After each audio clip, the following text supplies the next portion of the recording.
বুঝছি, মনে হয় পুয়াতি হইছে। চাষির কাছে গোবরটা দিতে হয়।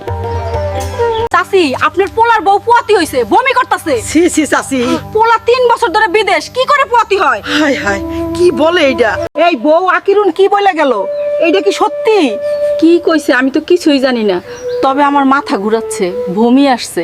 হায় রে রাজু, তোর বউ তোরে ছাড়া পুয়াতি হইছে রে রাজু। আমি কি করে মুখ দেখাবো বাপ? আপনার কিচ্ছু করতে হবে না, আমি চলে যাচ্ছি। রাজু, তোর বউ নাকি পুয়াতি হইছে, বারান্দায় বসে ভূমি করছে, আমি এখন কি করব বাপ? মা, মানুষের কথায় কান দিও না, আগে জরিনাকে ডাক্তার দেখাও। আপনার বৌমার কিছুই হয় নাই, তবে কিসটা জন্ডিসের ভাব আছে। ঔষধ দিয়ে দিলাম, সেরে যাবে।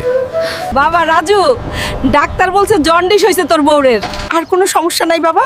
সামান্য একটা জিনিস কি করলে মা? আমারই ভুল হইছিল। আর আমরা কত উঁচুতে উঠে কত ঝুঁকি নিয়ে টাকা কামাই, দেশে পাঠাই, একবার ভেবে দেখেছো মা?